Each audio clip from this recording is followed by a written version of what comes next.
Bom, pessoal, antes de começar a nossa aula, gostaria de deixar uma informação de que enquanto estávamos gravando, teve um pequeno probleminha com o programa e ele estava invertendo a cor azul e vermelha. Então, até metade do vídeo, esse problema ainda não tinha sido corrigido. Então, quando me ouvirem falando que uma tartaruguinha é vermelha, vocês vão acabar vendo a tartaruga azul se mexendo na tela e vice-versa. Então, deixo apenas esse aviso prévio antes de começarmos. Bom dia, bem-vindos à oitava aula do nosso curso de programação em Python. Hoje vamos aprender um pouco sobre os operadores aritméticos, que são aqueles operadores, aqueles símbolos que a gente usa na matemática para fazer as operações, como somar, subtrair, dividir, multiplicar. Vamos aprender como utilizá-los no Python e como podemos fazer uso dessas ferramentas para representar ideias e causar efeitos no que desenhamos. A partir das próximas aulas, vamos nos aprofundar cada vez mais em lógica de programação. Isso é um pouco dessa parte matemática, mas por hora vamos nos concentrar nessa ferramenta extremamente importante na programação. Vou agora mostrar alguns exemplos de como nós podemos usar esses operadores aritméticos. Aqui eu acabei de colar um código e eu vou mostrar primeiramente apenas com o conteúdo do Python 3, que é a versão do Python que usamos, sem fazer uso da ferramenta Turtle. Nós aprendemos que com o comando print, nós podemos mostrar diretamente um resultado na tela. Então vou executar aqui o código e podemos ver os números com a conta que fizemos em cada um desses prints. Nós fizemos aqui 5 mais 4, 5 menos 4, 5 vezes 4 e por aí vai. Aqui nós mostramos uma diferença que acontece na operação de divisão. Toda vez que a gente pega e a gente divide, não apenas no Python Turtle, mas no Python de uma forma geral, a gente faz uma divisão entre números inteiros, ele também vai nos dar um resultado de um número inteiro. Como assim? Nós podemos ver que quando você tenta dividir um número, como por exemplo o número 1, e dividir por 2, o resultado disso teria que ser um número como meio. E esse é um número que é uma fração, um número quebrado. Quando nós estamos aqui no computador e fazemos esse cálculo, se o número seria quebrado e a gente só usou números inteiros, o resultado também será um número inteiro mais próximo aqui que a gente tem. Ele vai truncar, a gente diz, essa parte. Então, quando a gente coloca, por exemplo, um ponto, o 5 deixou de ser um número inteiro e está sendo considerado um número real, mesmo que a gente não tenha nenhuma parte quebrada. E quando a gente executa o código, podemos ver que agora a saída também é um número que a gente chama de número real, que é um número com vírgula. Nós podemos fazer isso para ver também nessa operação, que o 4 dividido por 5 ele ainda está mostrando como zero. Mas por quê? A parte real dele, que seria o 0,8, esse 8 ele desaparece quando é uma divisão inteira, o número fica truncado. Vamos agora avançar um pouco os nossos exemplos e colocar com o Python Turtle.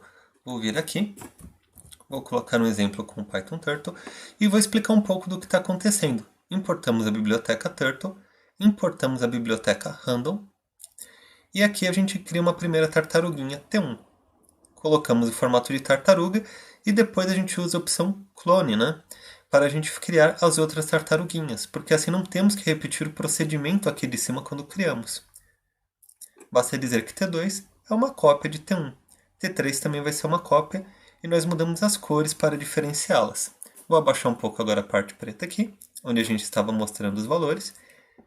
E vou mostrar que dá para a gente utilizar as operações aritméticas igual nessas linhas que estão aqui embaixo. Nós dividimos o 400 por 2, então vamos fazer o T3 andar para frente 200. E vamos ter aqui o uso do random. O random vai gerar um número aleatório para a gente, então nós não sabemos qual é esse número. No primeiro caso, vai pegar 1, somar esse número aleatório e vai fazer ele andar para frente esse valor, multiplicando por 100. Então, se aqui eu tiver, por exemplo, o número 2, vai somar com 1 vai dar 3, ele vai andar 300. E no outro nós pegamos 1 e subtraímos. Então o que vai acontecer? Se o número aleatório for, por exemplo, 3, vai fazer 1 menos 3, vai dar menos 2, e vai fazer andar menos 200, então vai acabar andando para trás. Vamos ver o que acontece quando executamos. Veja só. No caso, os números aleatórios que tivemos fizeram com que todas acabassem andando para frente, mas em valores distintos. O T3, que é o vermelho, ele já andou 200 exatamente como queríamos, mas não foi o que aconteceu com a tartaruguinha preta. Ela já pegou um número, provavelmente com vírgula, um número quebrado que saiu aqui aleatório, somou com o nosso 1, e aí chegou bem perto do 200. E a gente vê algo parecido acontecendo com o azul. E toda vez que a gente executar esse código, podemos ver que as tartarugas vão dar valores diferentes, a azul e a preta, porque a gente está usando um número aleatório. Enquanto a vermelha sempre anda 200, as outras vão utilizar essa operação aritmética com um número aleatório e vão se mover de forma diferente. Bom, pessoal, vamos aprofundar um pouco mais nos operadores aritméticos que eu estava falando. Além dos já vistos, né, que é o mais para soma, o símbolo de menos para subtração, asterisco, multiplicação e a barrinha para divisão, nós ainda temos algumas outras operações matemáticas, né, que a gente pode realizar. Entre elas temos a potência, que é marcado com 2 asteriscos, e temos também a divisão inteira com 2 barras. Por fim, temos o símbolo da porcentagem para pegar o resto de uma divisão. E eu vou explicar um pouco de cada um deles agora. Primeiramente, nesse exemplo, eu vou mostrar a gente utilizando a operação de potência. Como? A gente primeiramente cria uma tartaruguinha e a gente pega e faz uma cópia dela e define uma cor. E depois a gente coloca 2 variáveis que nós já vimos como utilizar e guarda os valores 160 e 120, que vão ser a base e a altura de um triângulo que nós vamos desenhar. Depois a gente segue com 3 linhas de comando, fazendo com que a tartaruguinha 1 vá para a frente o mesmo valor da base, vire para a esquerda 90 graus e depois vá para a frente o valor da altura do nosso triângulo. Com isso, a gente pega outra variável e armazena o conteúdo daquele comando que vimos, o towards. E o towards ele vai mostrar para a gente o que? Ele vai mostrar o ângulo que T1 está fazendo com o ponto original, no caso, onde está T2.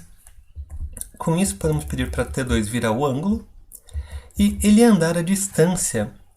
A distância pode ser calculada com uma fórmula matemática que talvez nem todos tenham visto, mas que calcula a hipotenusa, que é como a gente chama justamente esse lado que liga a base à altura do triângulo retângulo.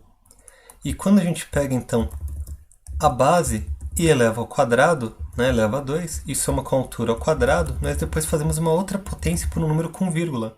Porque uma raiz nada mais é do que elevar um número a uma potência. Então, quando você tira a raiz quadrada, você está elevando um número a meio. E vamos ver aqui o resultado. A gente vê a primeira tartaruguinha fazendo a base e a altura, e por fim a segunda tartaruga fazendo o último traçado, que é a distância que a gente calculou pela fórmula que temos aqui.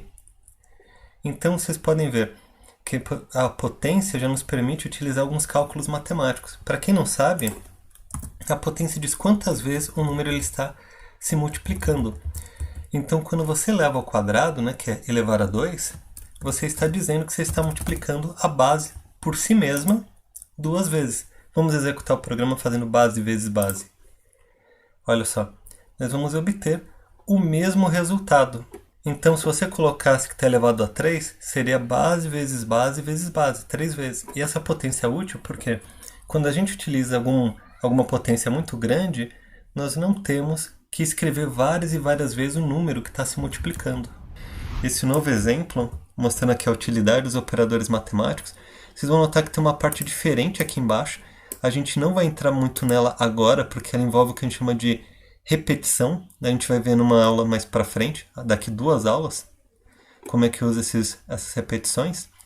Mas é para a gente poder mostrar, por exemplo, o movimento de um lançamento de uma bola de basquete. Vocês veem que aqui a gente consegue imitar o movimento que faria ao jogar uma bola e o caminho que ela percorreu. A conta que está aqui é uma conta que a gente vê em aulas de física, mas que a gente já faz uso de multiplicação e de potência, como vocês podem ver, e repetindo o procedimento, nós conseguimos realizar todo o desenho que nós queremos. Então a gente já mostra a utilidade da matemática e da física nos nossos códigos de programação. É uma aplicação bem útil. Vou mostrar agora como é que funcionam os 2 últimos operadores que tinha comentado no início, a divisão inteira e o resto. Nós podemos ver aqui, quando eu executo, que vai mostrar valores 4, 3, 2, 1. o resultado de cada uma dessas operações que estão aqui. Só que aí vem uma coisa interessante. Quando a gente usa as duas barras e faz uma divisão inteira, vocês vão ver aqui a diferença. Ó. Se eu usar só dois números inteiros, na primeira linha, vocês vão ver que o resultado não muda, ele é 4. Porém, se eu colocar um ponto e aqui tiver um número com vírgula e pôr para executar, aqui a gente vai ver que o resultado foi 4,6. A gente tem um número com vírgula, não dá uma divisão exata. Se fosse 20, o resultado seria número 4. Se fosse 25, o resultado seria 5. Como estamos no 23, tivemos um resultado intermediário. Mas e quando eu uso as duas barras? Vamos executar. Vocês podem ver que, mesmo o resultado saindo com vírgula no final, ele sumiu com aquele 6. Por quê? Ele primeiro realiza a divisão inteira, como se fossem os dois números inteiros, então ele trunca o resultado. E depois disso ele acaba mantendo a vírgula porque a gente usou um número real, então o resultado ele acaba sendo um número real também. Vocês podem ver que o mesmo vai acontecer se eu colocar um ponto, não no 9, mas aqui no nosso número 4, nessa outra opção, na terceira linha. Quando eu executar, ele vai continuar exibindo o número 2, só que agora com vírgula. Mas e se eu executasse uma divisão comum aqui? Ele vai exibir certinho 2,25, que é o resultado correto. Com as duas barras, ele primeiro realiza a divisão inteira e depois transforma em número real, truncando. A operação de resto, por sua vez, é justamente o que sobraria na nossa operação. Como assim? Quando a gente está usando a operação truncada, nós vamos ver o seguinte. Ele consegue dividir esse número 4 vezes. Só que quando a gente divide 4 vezes aqui, faz 5 vezes 4, isso daqui dá 20.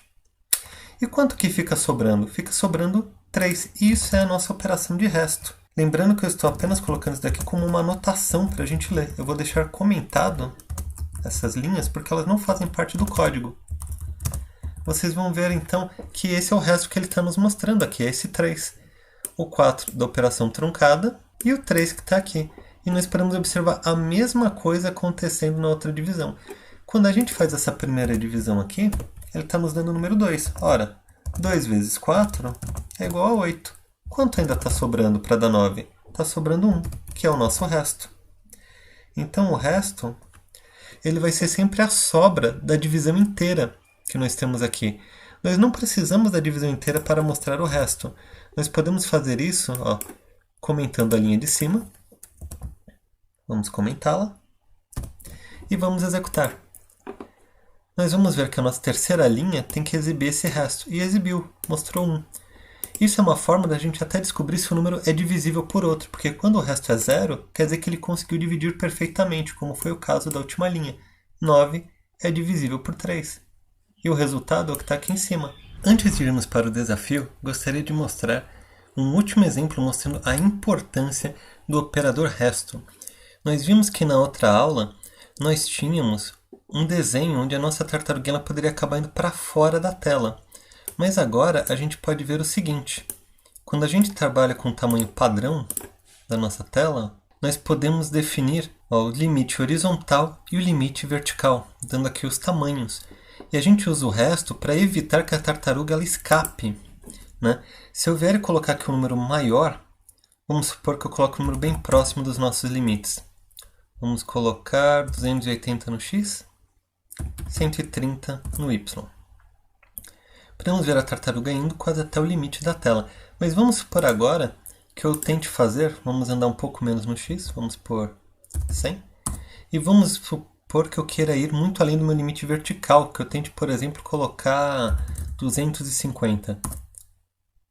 Vamos ver que ela não foi capaz de ir além, porque a gente dividiu aqui e pegou apenas o resto da operação. Então a gente não foi além do nosso limite. Isso é uma forma que você pode controlar. Outra forma de usar é quando a gente estiver criando um joguinho, por exemplo, um jogo de tabuleiro, e quiser usar as tartaruguinhas como peça. A gente não quer que elas parem em qualquer lugar, e usando o resto, nós podemos utilizar isso para colocar de forma bem organizada no centro das casas do tabuleiro. Vamos agora começar a parte dos desafios. E o nosso primeiro desafio é para ser realizado em sala de aula. Nós vamos pegar e simular uma distância de um salto que a nossa tartaruguinha irá fazer. E nós queremos perguntar para uma pessoa o quão animada e cansada ela está nesse momento. Vocês já podem ver aqui embaixo que nós estamos pedindo para ela dizer o quão animada ela está. dá um número de 0 a 10. Vamos colocar aqui de exemplo 7. E ela pergunta também quão cansada a pessoa está. Vamos colocar um número pequeno, 2. E aí vai mostrar a distância do salto. Vamos ver agora o que aconteceria se a pessoa não estiver muito animada e ela estiver extremamente cansada. Você pode ver que o salto é muito menor. Usem a criatividade e tentem colocar essa distância sem que ela passe da tela. E estamos agora no desafio final. Esse desafio vai ser para casa.